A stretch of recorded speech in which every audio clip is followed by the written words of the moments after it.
Hello my dear students. तो पिछले lecture में हम लोग पढ़े थे इलेक्ट्रिक चार्ज के बारे में, उसके प्रॉपर्टीज़ के बारे में।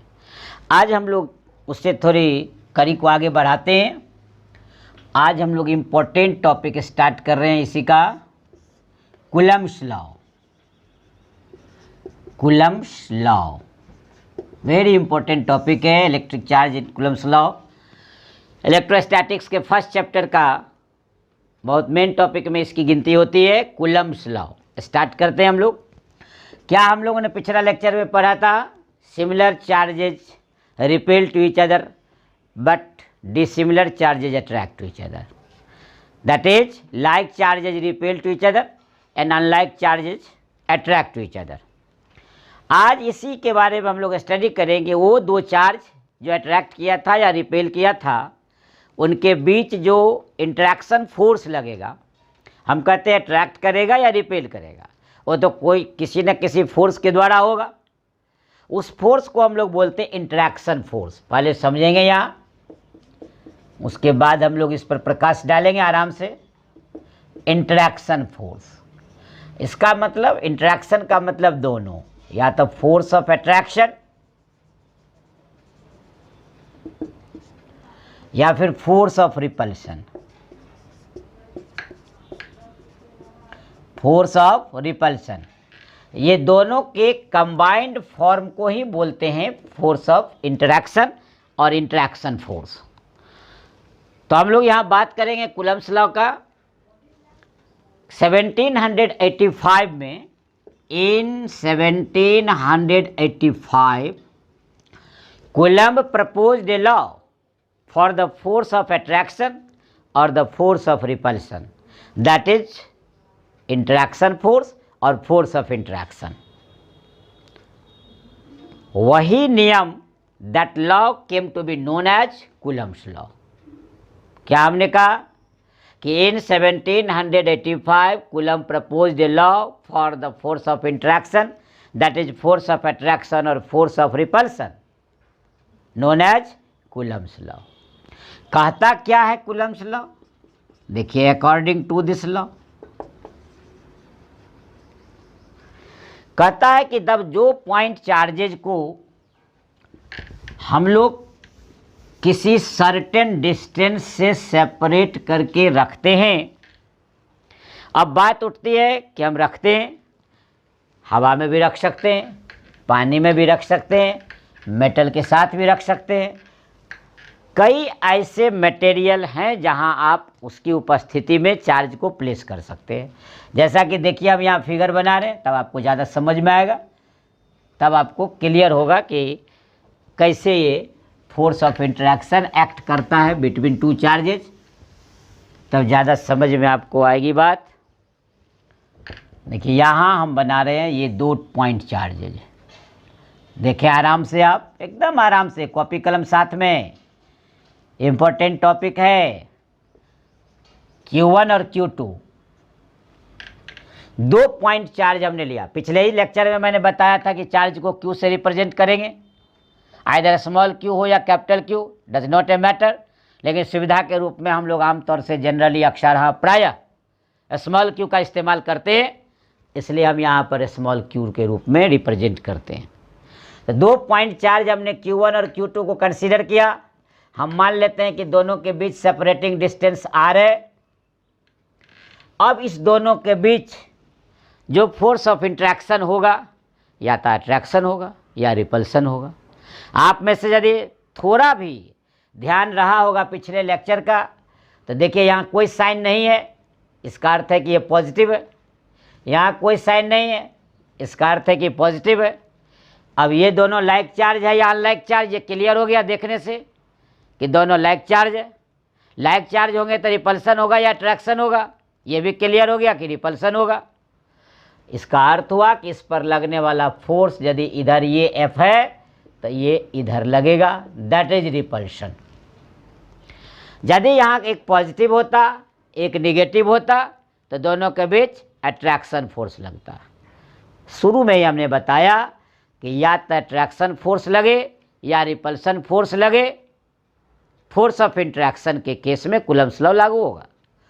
तो कहता क्या है ये कूलम्स लॉ कि द मैग्नीट्यूड ऑफ, ध्यान देंगे स्थिर से बोलता हूं मैं, the magnitude of force of interaction, that is force of attraction और repulsion, is directly proportional to the product of their magnitude. Their magnitude का मतलब दोनों चार्ज के मैग्नीट्यूड Q1 और Q2, and inversely proportional to the square of distance between them. दोनों चार्जों के बीच की जितनी दूरी है, सेपरेटिंग डिस्टेंस यहाँ R है, उसके स्क्वायर का इन्वर्सली प्रोपोर्शनल होगा। कौन? तो फोर्स ऑफ इंटरैक्शन। अब हम इसको सर्टेन रूप में एकदम समराइज करते हुए आगे बढ़ते हैं। कहता है the force of interaction that is F directly proportional to the product of their magnitude Q1 Q2। ये हो गया फर्स्ट कि यही magnitude of force is inversely proportional to the square of distance.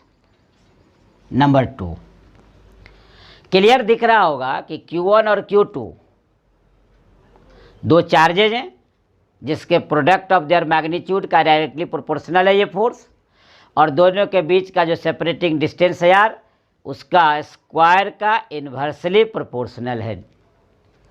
अब यदि हम इक्वेशन 1 और 2 को कंबाइन कर दें, कंबाइनिंग इक्वेशन 1 एंड 2, 1 और 2 को मिला दिया जाए तो F Q1 Q2 by R square. अब आप पहले से जानते हैं, आप 9th स्टैंडर्ड से ही बार बार प्रोपोर्शनल साइन को इक्वल साइन में तोड़ते हैं आप, तो कोई ना कोई कांस्टेंट डालते हैं। तो जब आप इसको इक्वल साइन में हम लोग लिखते हैं तो यहाँ कोई कांस्टेंट डालेंगे। मान लीजिए हम K डाल दिए तो K1 Q2 अब बाई R स्क्वायर हो गया। ये इक्वेशन 3rd हो गया। ये K क्या है? Where K is Coulomb's constant, Coulomb's constant, ध्यान दिया जाएगा कूलम्स कांस्टेंट है। अब बात उठती है कि ये K कूलम्स कांस्टेंट हुआ। हमने क्या बताया कि ये चार्ज जिस स्थान पर रखेंगे, जिस मीडियम में रखेंगे, उसके लिए ये वैल्यू अलग अलग प्रोसेस करेगा। लेकिन जनरली हम लोग जो बात अभी कर रहे हो फ्री स्पेस के लिए, तो यहाँ हम लोग लिखते हैं 1/4 pi epsilon not Q1 Q2 by R square. ये इक्वेशन हो गया 4। ये जो एप्सिलॉन देख रहे हैं आप, वेयर, ये जो लिखे ये ग्रीक लेटर है, इसका हम पूरा स्पेलिंग लिख देते हैं, बोलने में सुविधा होगी। एप्सिलॉन, देखिए यहाँ एप्सिलॉन, ये चूंकि 0 जैसा लगा हुआ उसको नॉट बोलते हैं, तो एप्सिलॉन डॉट बोलेंगे। यानी ये जो साइन है ये हम यहाँ बता दें, ये इसको हम लोग बोलते हैं एप्सिलॉन। ये ध्यान रखा जाएगा, ये पढ़ने का तरीका हुआ। अब ये एप्सिलॉन नॉट हो गया। यहाँ ये आपका एक जनरल इक्वेशन निकाल के हमने रख दिया। ये जो एप्सिलॉन नॉट देख रहे हैं ये एब्सोल्यूट परमिटिविटी इन फ्री स्पेस है, यानी एयर में रखिए या वैक्यूम में रखिए। देखिए यहाँ कोई मीडियम क्लियर नहीं है, इसका मतलब समझ जाइए कि एयर या वैक्यूम में रखा हुआ है। जब किसी मीडियम की चर्चा होगी तब वैसी स्थिति में यहाँ हम लोग चेंज कर देंगे, लेकिन अभी आपको कोई बदलने की ज़रूरत नहीं है। तो F = 1/4 pi epsilon not Q1 Q2 by R square. Where ये क्या है? तो एप्सिलॉन है। अब देखिए इसका वैल्यू वेयर इतना, इसका वैल्यू जो पाया गया प्रयोग द्वारा 8.85 10⁻⁻12, ये आपका वैल्यू होता है पर न्यूटन पर मीटर स्क्वायर कूलम स्क्वायर। ये आपको याद कर लेना है, ये वैल्यू याद कर लेना है बार बार। ये कांस्टेंट वैल्यू है, ये हमेशा आएगा, आपको याद रखने की ज़रूरत है। कॉपी निकाल करके कलम के साथ आप उपयोग करें और इसको लिख लें। एप्सिलॉन नॉट इक्वल टू 8.85 × 10⁻⁻12 पर न्यूटन पर मीटर स्क्वायर कूलम स्क्वायर। अब देखिए यहाँ से वैल्यू आप ले आए, यदि इस पूरे कांस्टेंट के वैल्यू का ही हम मान निकालना चाहें, अब देखिए हियर, यदि हम ये 1/4πε0 है कितना, यदि ये वैल्यू यहाँ पुट कर दें हम, तो देखिए 1/4π, यदि आप ε0 का वैल्यू यहाँ हम लिख दें 8.85 10⁻⁻12, तो आ जाएगा 9 × 10⁻⁹। क्या आ जाएगा? 9 × 10⁻⁹। याद रखेंगे इस पूरे का वैल्यू है 1/4πε0 का वैल्यू 9 × 10⁹ न्यूटन मीटर स्क्वायर पर कूलम स्क्वायर। ये वैल्यू हमेशा याद रखने की ज़रूरत है। सवाल बनाने में, न्यूमेरिकल बनाने में याद रखना पड़ेगा। वहाँ डायरेक्ट पुट करेंगे 1/4πε0 9 × 10⁹ न्यूटन मीटर स्क्वायर पर कूलम स्क्वायर। ये आपका वैल्यू हुआ। ये तब जब आप ε0 का वैल्यू है ये, और ये आपको याद रखना होगा। ये फार्मूला जो क्वेश्चन नंबर 4 दिख रहा है, ये काफ़ी इंपॉर्टेंट फार्मूला है। F = 1/4πε0 Q1 Q2/r²। और ये तब है, जब बार बार मैं आपको रिपीट कर रहा हूँ, ये ε0 का वैल्यू तब लिखे आप जब absolute permittivity in the free space यानी एयर और वैक्यूम है। यानी ये अभी जो चार्जेज रखे हुए हैं ये एयर या वैक्यूम में रखा हुआ है, यानी एब्सोल्यूट का वैल्यू लिखे हम। और यहाँ पर हम लोग बढ़ा के एब्सोल्यूट लिख देते हैं एब्सोल्यूट इलेक्ट्रिक परमिटिविटी।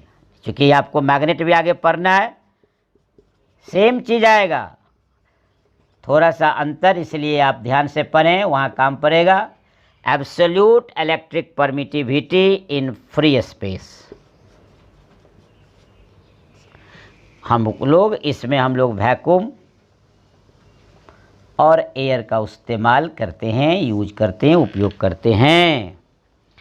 इस तरह कूलम्स लॉ का general formula in free space आ गया, याद रखा जाएगा। Equation number 4 F = 1/4πε0 Q1 Q2/r²।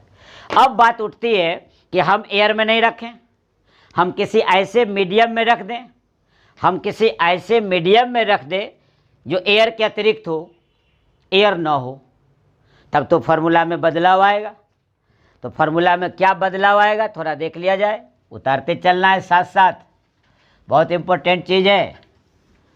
आपको मैथमेटिकल यदि आप परिभाषा लिखते चलते हैं कोई दिक्कत नहीं है, क्योंकि फिजिक्स है, कंसेप्ट का चीज़ है।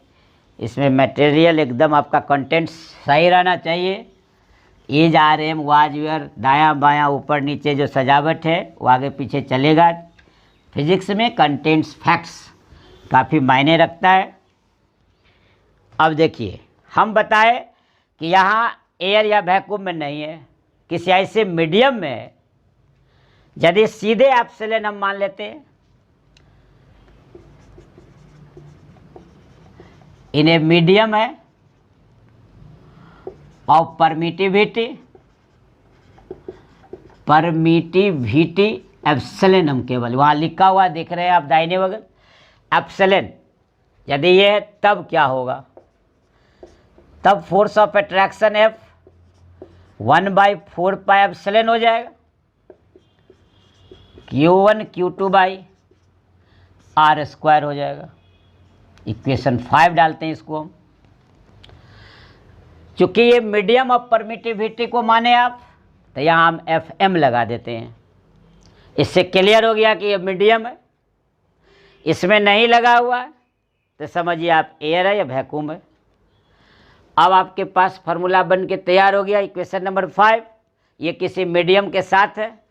अब सोचिए थोड़ा सा कि 4 और 5 को यदि हम रेशियो कर दें, मान लेते हैं हम इक्वेशन 4/5 कर दें, इक्वेशन 4 डिवाइडेड बाय इक्वेशन 5 कर दें, तब तो F/FM आएगा और ये Q1 Q2/r² कैंसिल आउट हो जाएगा, ये ε/ε0 हो जाएगा।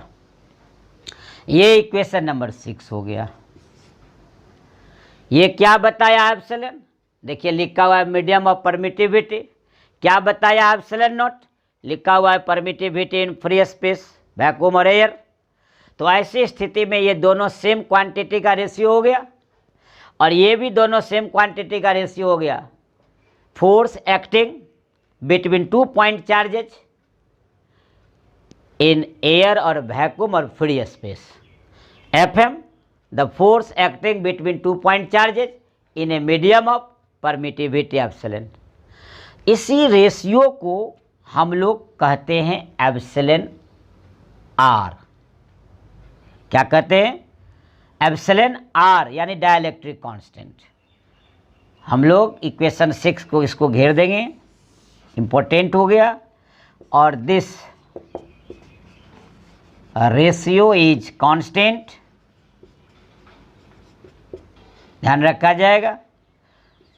So F by FM is equal to epsilon by epsilon nought, that is K, या इसी को हम लोग लिखते हैं epsilon R.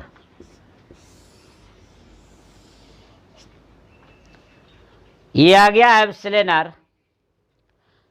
It is also called dielectric constant. Dielectric constant. अब क्लियर हो गया, डाइलेक्ट्रिक कांस्टेंट कहिए या इसको रिलेटिव परमिटिविटी कहिए। अब देखिए एप्सिलॉन इजकल टू क्या हो गया?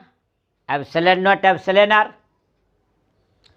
एप्सिलॉन इजकल टू क्या हो गया? Epsilon nought epsilon R. तो ये आपका रिलेटिव परमिटिविटी भी हो गया, ध्यान से देख लें।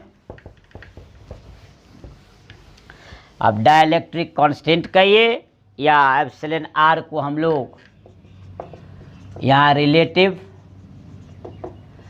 परमिटिविटी भी बोलते हैं। अब इसको हटा देते हैं, इसके बारे में जानकारी हो गई। अब देखिए आपका एप्सिलॉन आर भी आ गया। इस स्थिति में आप एप्सिलॉन को क्या बोलते हैं? Epsilon nought epsilon R. यहां देख लिया जाए, epsilon is equal to epsilon nought epsilon R. अब इक्वेशन 5 पर नजर डाला जाए, यहां हम लिख देते हैं फ्रॉम इक्वेशन 5, तो force acting in a medium between the two charges अब 1/4 pi epsilon nought epsilon R Q1 Q2 by R square. ये आपका फाइनल कूलम्ब्स लॉ का फॉर्मूला निकला किसी मीडियम में 2 पॉइंट चार्ज के बीच लगने वाला फोर्स ऑफ इंट्रैक्शन। अब FM is equal to 1/4 pi epsilon nought epsilon R Q1 Q2 by R square. हमने क्या बताया था? यदि फॉर एयर हो और वैक्यूम हो तब एप्सिलॉन आर का मान 1 होता है। एयर और वैक्यूम जब एप्सिलॉन आर का वैल्यू 1 होगा तब इसका फॉर्मूला क्या बन जाएगा? 1/4 pi epsilon not Q1 Q2 by R square, जैसा कि हम लोगों ने इक्वेशन 3 में लिखा था। आपके सामने होगा 3rd इक्वेशन जो आप पहले लिख लिए थे। तो F is equal to 1/4 pi epsilon not Q1 Q2 by R square. तो ये हम लोग वहीं पहुंच गए, फिर जहाँ एयर और वैक्यूम के लिए एप्सिलॉन आर 1 होगा तब मेरा ये फार्मूला होगा। 2 आपको याद रखना है, ये एयर यानी हम यहाँ ए कर दिए, इससे क्लियर हो गया एयर या वैक्यूम के लिए। ये मीडियम के केस में दोनों में आपने क्या पाया? अब आपसे ऑब्जेक्टिव कहीं पूछा जाए कि फोर्स ऑफ इंट्रैक्शन किसी मीडियम ऑफ परमिटिविटी में लगने वाला ज़्यादा होगा या एयर में ज़्यादा होगा, तो देखिए मीडियम में एप्सिलॉन आर से डिवाइड है, तो नेचुरल है डिवाइड कर दिए तो रिजल्ट घट जाएगा। इसका मतलब कि force of interaction acting in a medium is less than that of the force acting in air और वैक्यूम। ये याद रखना है आपको। ये भी फार्मूला ही है, इसको ध्यान रखिएगा, इसको भूलेंगे नहीं आप। F/FM that is epsilon by epsilon nought that is K और एप्सिलॉन आर, ये आपको याद रखना है। ये आपका कूलम्ब्स लॉ था। मान लेते हैं कि ऑब्जेक्टिव के रूप में आपको पूछता है कि कूलम्ब्स लॉ जो यूज करते हैं उसके बीच जो लगने वाला फोर्स होता है उस फोर्स किधर काम करता है। तो हमको ध्यान रखना है कि ये फोर्स हमेशा acting between the line joining the 2 point charges. ये जो आपने ज्वाइन किया था, यहाँ जो चार्ज आप बनाए थे Q1 और Q2, यही line joining between the 2 point charges, इसी के अलोंग फोर्स काम किया। देखे ही थे आप, हम इधर बढ़ा दिए थे और इधर बढ़ा दिए थे। तो ये जो आप देखे, इसी को हम लोग बोलते हैं the force acting between the line joining 2 charges. यहाँ तक कोई दिक्कत नहीं हुई होगी। आगे बढ़ते हैं हम लोग। कूलम्स लॉ का फॉर्मूला जान गए आप। अब बात उठती है, कुछ इम्पोर्टेंट फैक्ट्स था, इससे कुछ सामने निकल कर आई, याद रखेंगे इसको हम लोग और क्लियर हो जाएगा।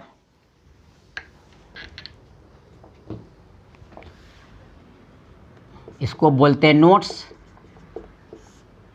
एनओटी नोट करके लिखेंगे। जैसे कि पहला पॉइंट में हम क्या बताएं कि वैल्यू जो है एप्सिलॉन नॉट, वो हमेशा याद रखिएगा 8.85 10⁻⁻12 पर न्यूटन पर मीटर स्क्वायर कूलम स्क्वायर, ये ध्यान रखना। दूसरा क्या है कि फॉर एयर और वैक्यूम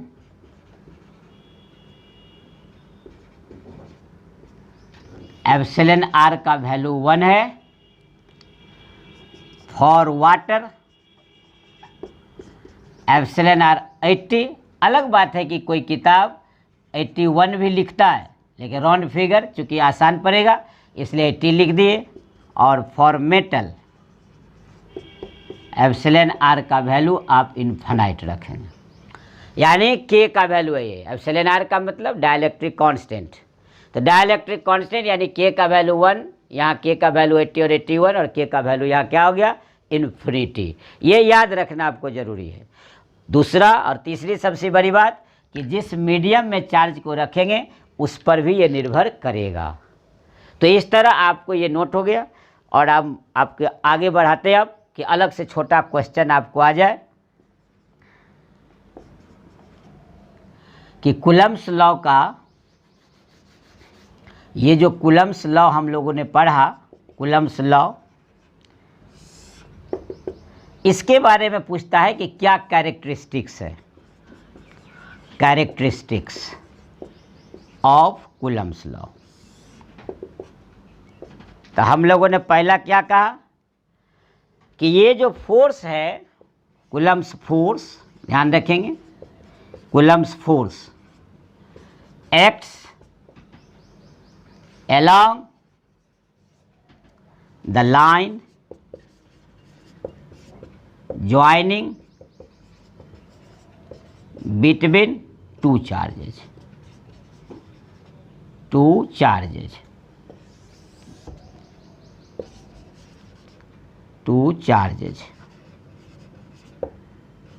charges. इसका मतलब क्या हो गया, that is this force is central force, this force is central force। दूसरा क्या हमने बताया, this force obeys inverse square law, that is F inversely proportional to square of distance।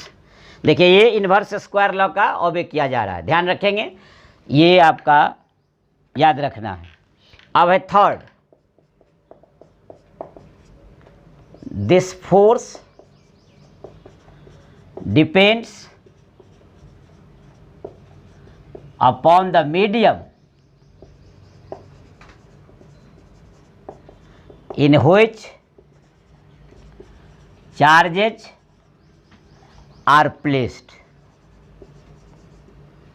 इसका अर्थ क्लियर हो गया कि हम लोग डिफरेंट मीडियम में रखेंगे चार्ज को तो वैल्यू इसका डिफरेंट होगा। देखिए सामने क्लियर है, यहाँ एयर में रखेंगे तो एप्सिलॉन आर ये, इसमें रखेंगे तो एप्सिलॉन आर ये, मेटल में रखेंगे तो एप्सिलॉन आर ये। जैसे एप्सिलॉन आर बदलेगा फोर्स का वैल्यू बदल जाएगा। इसलिए हम लिखे कि this force depends upon the medium in which charges are placed. तो इस तरह आपने कूलम्ब्स लॉ में क्या क्या बातें ध्यान में दिया, कूलम्ब्स लॉ क्या है, जनरल फार्मूला देख लिए, फिर मीडियम में रखे तब देख लिए, और ओपन स्पेस यानी फ्री स्पेस और वैक्यूम और एयर में रखे तब आपने देखे। यहाँ तक समझ में आ गया। अब हम लोग इससे एक और इम्पोर्टेंट चीज़ सामने निकल कर आएगी जिसको हम लोग जानेंगे। देखिए स्टार की संख्या बढ़ गई, अभी तक हम 3 स्टार दे रहे थे, यहाँ 5 स्टार डाल दिया। तो इसका अर्थ ये हो गया कि ये उससे ज़्यादा इम्पोर्टेंट अब और आगे निकलते जा रहा है। अब आपको क्वेश्चन आ जाता है कि एप्सिलॉन नोट का डायमेंशन क्या होगा। Dimension of epsilon note, mainly ये डायमेंशन 11th में पढ़ाई होती है। आप 11th में डायमेंशन एनालिसिस पढ़ चुके होंगे, तो निकालने का तरीका तो वहाँ आपको जानकारी होगी, नहीं होगी कोई बात नहीं है, मैं यहाँ निकाल के बता रहा हूँ, घबराने की ज़रूरत नहीं है कि एप्सिलॉन नोट का डायमेंशन फार्मूला क्या होगा। देखिए we know that Coulomb's force F equal to 1/4 pi epsilon nought Q1 Q2 by R square. ये तो आप अभी जान गए तुरंत। हमको एप्सिलॉन नोट चाहिए, तो एप्सिलॉन नोट को हम यहाँ लिख देते हैं, ये यहाँ आ जाएगा इसके जगह पर 1/4 pi F Q1 Q2 by R square. अब हम लोग क्या करेंगे, इसके दाहिने बगल के ईच टर्म का डायमेंशनल फार्मूला पुट कर देंगे, तो हमको एप्सिलॉन नोट का डायमेंशन आ जाएगा। अब डायमेंशन पहले से जानकारी है तो बहुत अच्छी बात। अब देखिए 1/4 पाई को घेर रहा हूँ मैं, इसलिए कि ये कांस्टेंट टर्म है, पाई का वैल्यू 3.14 22/7, तो कांस्टेंट टर्म का कोई डायमेंशन नहीं होता है, तो ये तो ऐसे ही हो गया। अब Q1 Q2, तो Q तो चार्ज है, तो चार्ज का डायमेंशन आप तो जानते नहीं होंगे, अच्छी बात है कि एक साथ दोनों जान जाएं। कोई किताब AT लिखता है, कोई किताब IT लिखता है, आपकी इच्छा है, जैसा आप लिखे दोनों का दोनों मानिए। इसको भी मैं मिटा देता हूँ ताकि आपको और क्लियर समझाने में आसानी होगी। अब देखिए आप कहिएगा ये Q का कैसे लिखे, दोनों बात, इलेक्ट्रिक चार्ज चल ही रहा है चैप्टर, सीख ले तो ज़्यादा अच्छा है। अब देखिए 10th क्लास में पढ़े थे हम लोग, electric current I equal to Q/T, rate of flow of charge को बोले थे इलेक्ट्रिक करंट, तो I इक्वल टू Q/T। देखिए Q को फ्री कर लिए तो IT। अब I चूँकि इलेक्ट्रिक करंट को लिखते हैं, इलेक्ट्रिक करंट फंडामेंटल क्वांटिटी है, इसलिए आप I रहने दीजिए और T के जगह कैपिटल T और स्क्वायर ब्रैकेट में बंद कर देंगे। देखिए चार्ज का डायमेंशनल फार्मूला IT हो गया।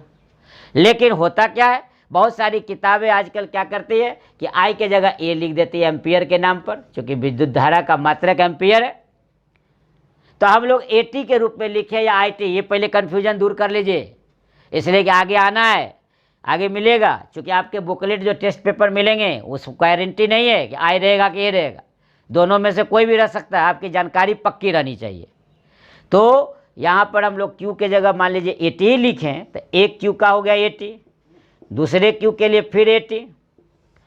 अब है यहाँ फोर्स MLT-2, पहले से जानते हैं आप 11th से, क्योंकि डायमेंशन चैप्टर ही 11th में है, वहीं से मैं ले रहा हूँ।